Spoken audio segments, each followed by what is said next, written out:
Pertempuran tiga mantan presiden yaitu Jokowi, SBY, dan Mega sangat seru dan berserial panjang seperti drama sinetron yang tidak berkesudahan. Walaupun penontonnya sedikit dan sponsornya hanya diri mereka sendiri, namun tetap saja drama adalah drama. Kebetulan ketiganya mempunyai cita-cita sama, yaitu bagaimana anaknya nanti menjadi presiden di Republik Indonesia ini setelah Prabowo.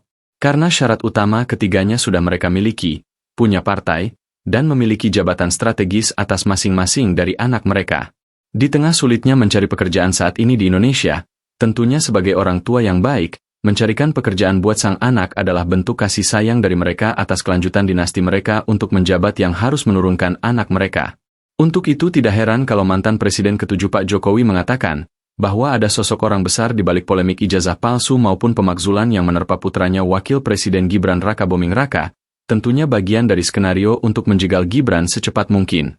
Ketika ditanya lebih jauh oleh wartawan, maka dijawab oleh Jokowi, ya semua sudah tahulah. Dilanjutkan dengan mengatakan feeling saya mengatakan ada agenda besar politik dalam tuduhan ijazah palsu maupun pemakzulan. Artinya memang ada orang besar, ada yang membekap. Ya, itu saja. Hal itu dirasakan Jokowi setelah polemik soal ijazah miliknya kembali mencuat saat dirinya tidak lagi menjabat sebagai presiden. Seperti kita ketahui, polemik ijazah palsu Jokowi kembali muncul usai Jokowi purna tugas pada Oktober 2024 lalu. Dengan pernyataan itu, seluruh rakyat Indonesia yang punya hati pasti tahu bahwa yang dimaksud Pak Jokowi sebagai orang besar itu adalah SBY, yang mendalangi pemakzulan Gibran dan ijazah palsu. Bahkan Ketua Organisasi Relawan Solidaritas Indonesia terang-terangan yaitu Sylvester Matutina, menyebutkan mantan petinggi Republik Indonesia di balik Roy Suryo CS dalam kasus ijazah palsu Jokowi itu adalah dengan tegas melanjutkan apa yang Pak Jokowi klaim.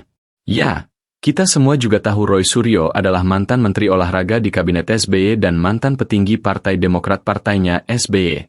Tidak heran kalau Pak Jokowi menuduh SBY sebagai dalang, walaupun tidak secara eksplisit mengatakannya. Lalu apakah benar terjadi persaingan antara SBY dan Jokowi? Ini perang lama dari keduanya.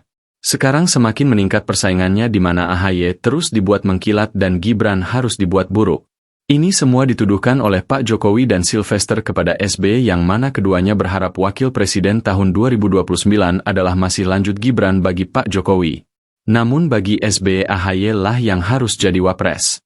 Penting merebut posisi wakil presiden di tahun 2029 karena di tahun 2034 sang wapres menjadi tidak ada lawan, yang berarti untuk jabatan presiden. Banyak pengamat politik mengatakan siapa yang jadi wakil presiden 2029 maka akan jadi presiden di tahun 2034. Untuk itu, SBY berulang kali berusaha agar Jokowi keluar dari lapangan dengan mengatakan lebih dari 3 kali. Kalau nggak salah sekitar Oktober 2024, Februari 2025 juga April 2025 di mana SBY menyebut tidak boleh ada matahari kembar di pemerintahan Prabowo yang tentunya yang dimaksud adalah Jokowi matahari keduanya. Di sini kita pastikan keduanya sudah saling sindir dan saling serang baik langsung maupun tidak langsung.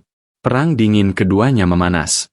Perkataan tidak boleh ada matahari kembar itu kode keras agar Jokowi menyingkir.